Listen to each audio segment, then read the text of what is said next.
Okay, so welcome back to part 2 of tinctures. Real quick before we get started, I am not a medical professional. I do not have a medical license. So please, before you incorporate any type of tinctures into your regimen, please speak with your primary care provider. Make sure it's not going to mess with any medications or current diagnoses that you may have. Let them know what it is that you're going to be trying and make sure that you can take it. So this one I do for headaches. I went ahead and pre-measured it. Sorry, the wind just blew the door shut. But for headaches, I do chamomile, mint, and feverfew. The mint really helps with the flavor. The chamomile helps with just kind of relaxing your body. So I've already measured these out, and I do equal parts of each one because I had to measure them out separately and put them in, but it's equal parts of each one.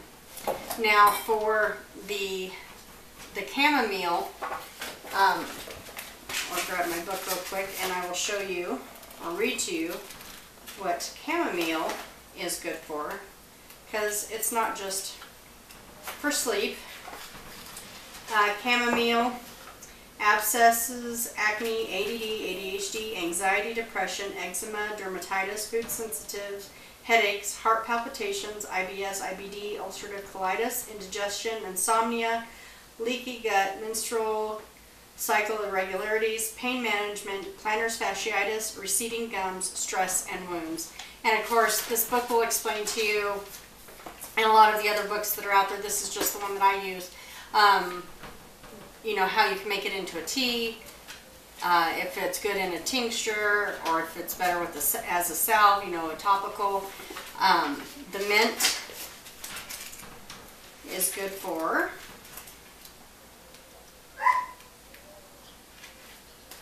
arthritis, bites and stings, bloating, burns and sunburns, fever, food sensitivities, IBS, IBD, ulcerative colitis, indigestions, leaky gut, muscle soreness or post-workout recovery, and nausea.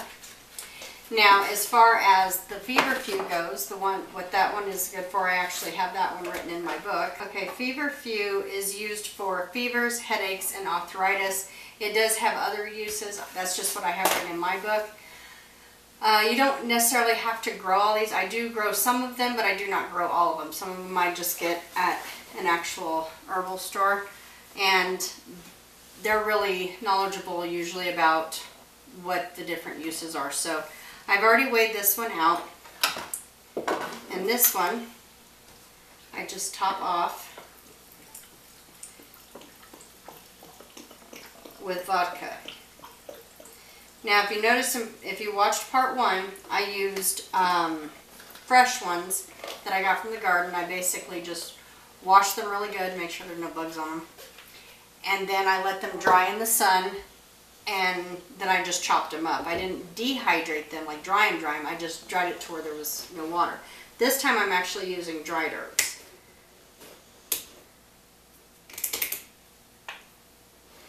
You can use top shelf vodka, bottom shelf, or mid shelf. It doesn't matter which shelf you use. Now for the dry ones, I have found that it is better to add just a little bit more vodka instead of the 1:5 ratio, because they are dehydrated, so when they soak, they're going to reconstitute. Just kind of make sure everything's going to be covered.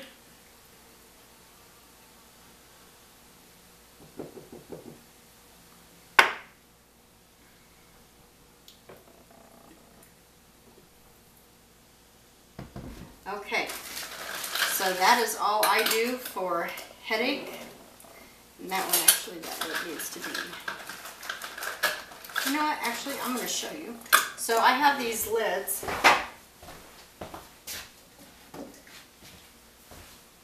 And I write on top of them what I use them for. So this one actually says heavy cream because it was once on a heavy cream thing. This is a dry erase marker. I'm just going to scribble over heavy cream, because I write on my jars with permanent marker. So I just kind of scribble it really good, especially if it's been on there for a while, and this one has. Just do that. Get you a paper towel. And sometimes you do have to get the paper towel a little bit wet, but not always. See, this one's been on there for a really long time. But you can just take a dry erase marker to remove permanent marker so that you can rewrite on your lids what it is that you have. Now I'll wash all that icky off.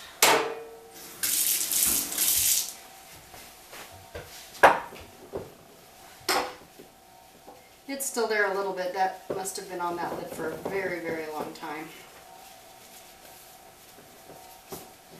Okay. So after you've put your lid on, you want to, incorporate everything. Give it a couple shakes. Make sure that you write on there what it is. So this one I'll put headache.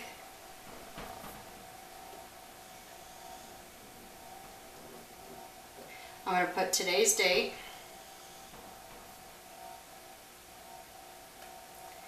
And I'm going to leave this sitting for 6 weeks. Once a day, or even twice a day, I'll go in and just kind of give it a shake. So I also want to put what date it'll be done. So that's going to be November 6th, 22. So that's 6 weeks. You leave them from 4 to 6 weeks. I usually do 6. And then once it's done, you will strain it out. Take this for whatever jar.